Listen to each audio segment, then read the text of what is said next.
हमने लास्ट वाले टॉपिक में पढ़ा था समता का अधिकार। हम पढ़ रहे हैं भारतीय संविधान के अधिकार पढ़ रहे हैं, भारतीय समाज के विषय में पढ़ रहे हैं और हमारा आज का टॉपिक है स्वतंत्र अधिकार मतलब राइट टू फ्रीडम के अंतर्गत हम कौन कौन से अनुच्छेद पढ़ेंगे और उन अनुच्छेदों में कौन सी बातें कही गई है राइट टू फ्रीडम के अकॉर्डिंग। तो चलिए हम स्टार्ट करते हैं। इसमें अनुच्छेद 19 पहला है राइट टू फ्रीडम के अंतर्गत। इसमें है वाक स्वतंत्र आदि विषयक कुछ अधिकारों का संरक्षण। मतलब अनुच्छेद 19 में इस हेडिंग के अकॉर्डिंग कुछ अंदर पॉइंट्स दिए गए हैं। ये पॉइंट्स इस प्रकार हैं। पहला है पहले पॉइंट अंदर क्या है, सभी नागरिकों को मतलब ये जो अनुच्छेद 19 है ये सभी नागरिकों के लिए बनाया गया है। तो पहला क्या है इसमें का वाक स्वतंत्र और अभिव्यक्ति स्वतंत्र का मतलब वाक स्वतंत्र और अभिव्यक्ति मतलब इस अनुच्छेद 19 के अनुसार सभी नागरिकों को अपनी बात को बोलने का अपनी विचारों को व्यक्त करने का अधिकार दिया गया है पूर्ण स्वतंत्रता के साथ। ठीक है, सभी नागरिकों को अपनी बात बोलने का और अपने विचारों को व्यक्त करने का पूर्ण स्वतंत्रता का अधिकार दिया गया है। दूसरा खा है इसके अंतर्गत शांतिपूर्ण और निरायुक्त सम्मेलन का मतलब शांतिपूर्ण एकदम शांत माहौल के साथ और निरायुक्त सम्मेलन मतलब बिना युद्ध के आप सम्मेलन मतलब समूह में रहने की स्वतंत्रता प्राप्त है। मतलब शांतिपूर्ण और बिना युद्ध के सम्मेलन में रहने की स्वतंत्रता प्राप्त है जिसके अकॉर्डिंग अनुच्छेद 19 के अनुसार।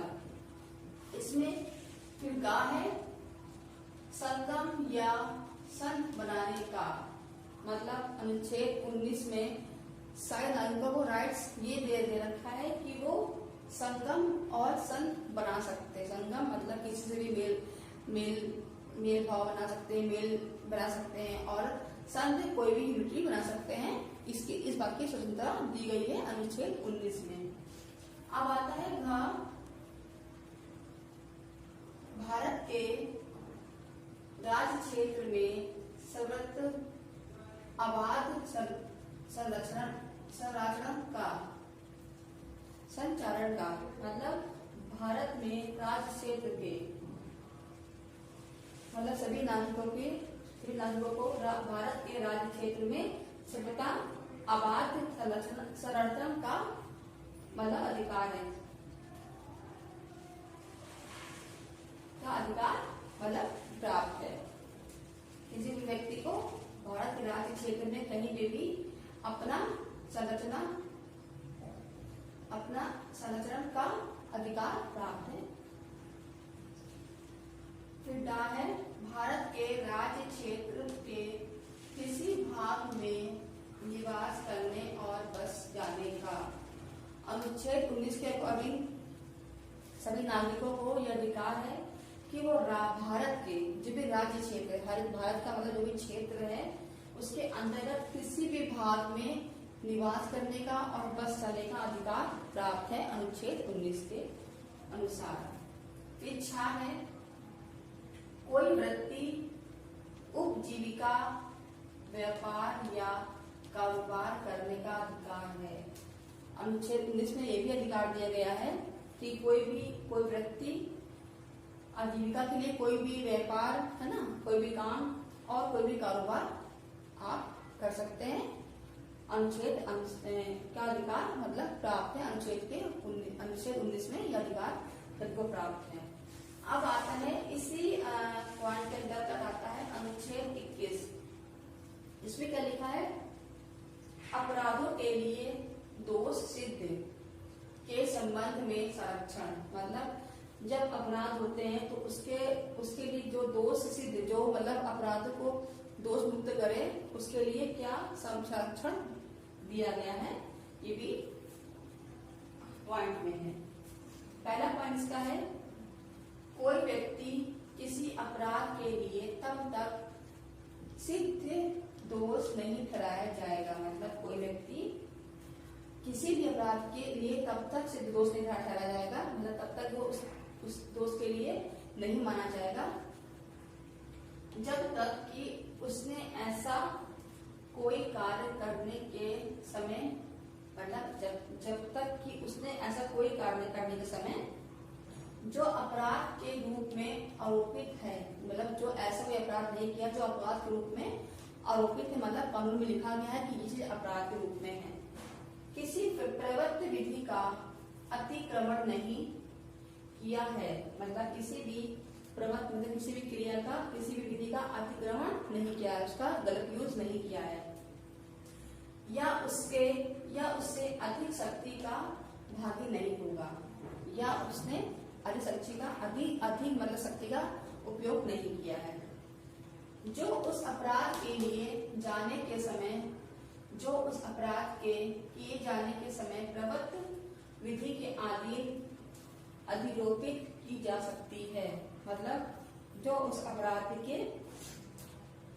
किए जाने के समय प्रवृत्ति विधि के अधीन आरोपित की जा सकती है। मतलब उस व्यक्ति ने ऐसा कोई अपराध नहीं किया है, मतलब नहीं कि जब तक उस व्यक्ति को आरोपित तब तक नहीं ठहराया जा सकता जब तक उसने कोई ऐसा अपराध नहीं किया है जो भारतीय कानून के अंदर पाया जाता है ना, और पाया नहीं गया है। इस तरह से उसने, मतलब अगर कोई अपराध किया है, अगर वो कानून के अंदर अपराध के रूप में लिखा गया है तो उसको आरोपित माना जाएगा। दूसरा क्या है, किसी व्यक्ति को एक ही अपराध के लिए एक बार से अधिक दंडित नहीं किया जाएगा। मतलब किसी व्यक्ति ने अगर अपराध कर दिया है तो उसे एक बार से अधिक उस मतलब अपराध के लिए कोई भी दंड नहीं दिया जा सकता। तीसरा क्या है, किसी अपराध के लिए अभिव्यक्ति किसी व्यक्ति को स्वयं अपने विरुद्ध साक्षी होने के लिए बात नहीं किया जा सकता। मतलब अगर कोई व्यक्ति ने अपराध किया है तो वो उस अपराध के लिए है और अपनी सेफ्टी के लिए या अपनी तरफ बोलने के लिए किसी भी व्यक्ति को स्वयं के लिए बात नहीं कर सकता है कि वो उसकी तरफ बोले और वो उस अपराध से मुक्त हो जाए। ये इस कानून ने इस बात की परमिशन नहीं दे रखी है।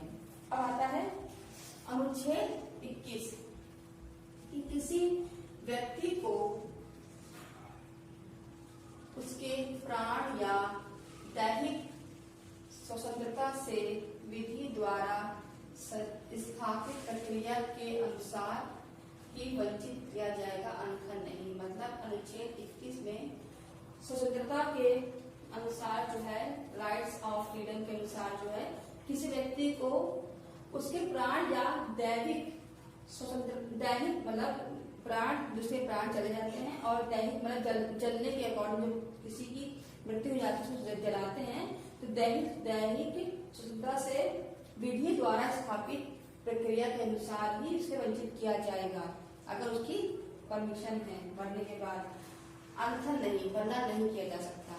ठीक है, ये हमारे राइट टू फ्रीडम के अनुच्छेद है। और इसी के आगे है, इसी के अंदर अनुच्छेद 21 है। 21A में क्या लिखा है, अनुच्छेद 21 में लिखा है कि सभी बालक और बालिकाओं को 6 से 14 वर्ष तक का जो भी शिक्षा है वो निःशुल्क दी जाएगी और उनके लिए सारी सुविधा मुफ्त होंगी, निःशुल्क होंगी, सारी सुविधा मुफ्त होंगी और शिक्षा भी अनिवार्य के रूप में दी जाएगी। मतलब 6 से 14 वर्ष तक के जो भी सभी छात्र हैं, बच्चे हैं, उन सबको निःशुल्क और अनिवार्य शिक्षा प्रदान की जाएगी। किसके अकॉर्डिंग, अनुच्छेद 21 के अनुसार। इसके आगे हमारा अनुच्छेद 21 है, सॉरी अनुच्छेद 22 है।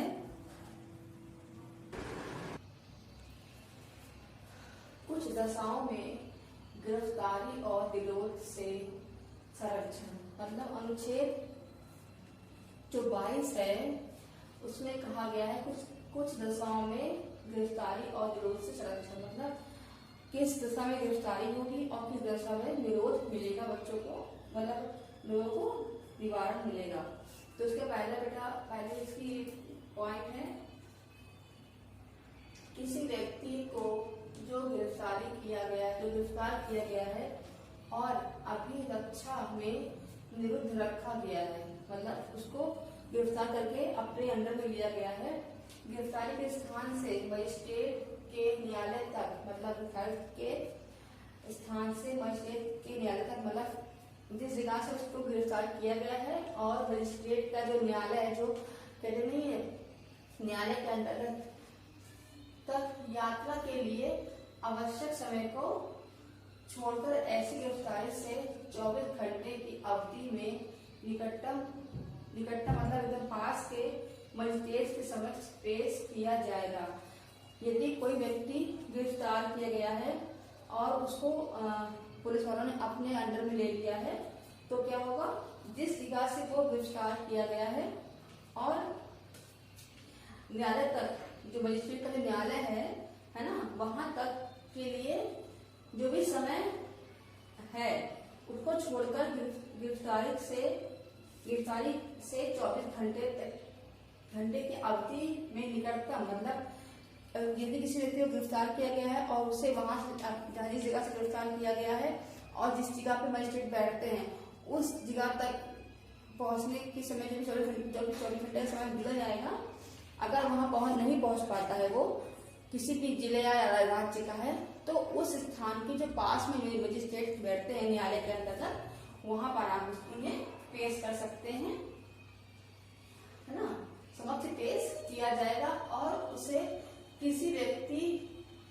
को मजिस्ट्रेट के प्राधिकार के बिना उक्त अवधि से अधिक अवधि के लिए अभिरक्षा में विरुद्ध नहीं रखा जाएगा, मतलब मजिस्ट्रेट के अनुसार जो भी टाइम उनको दिया गया है उस टाइम के अकॉर्डिंग उनको रखा जाएगा, उसके अधिक अवधि में उसको नहीं रखा जाएगा।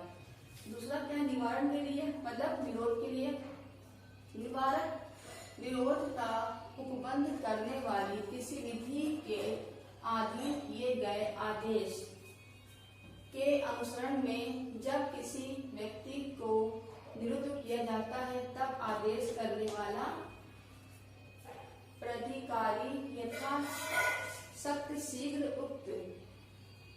उस व्यक्ति को यह संसूचित करेगा कि वह आदेश किस आधारों पर किया गया है और उस आदेश के विरुद्ध अभ्यावेदन करने के लिए उसे अतिशीघ्र अवसर देगा।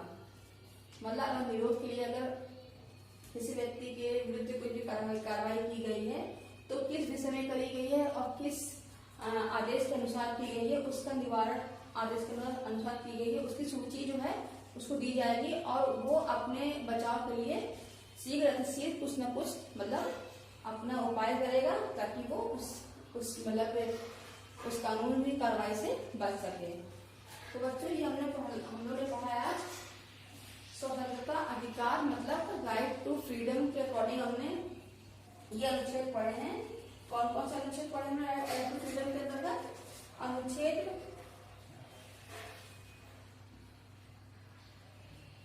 हमने पढ़े हैं, क्या बोलते हैं,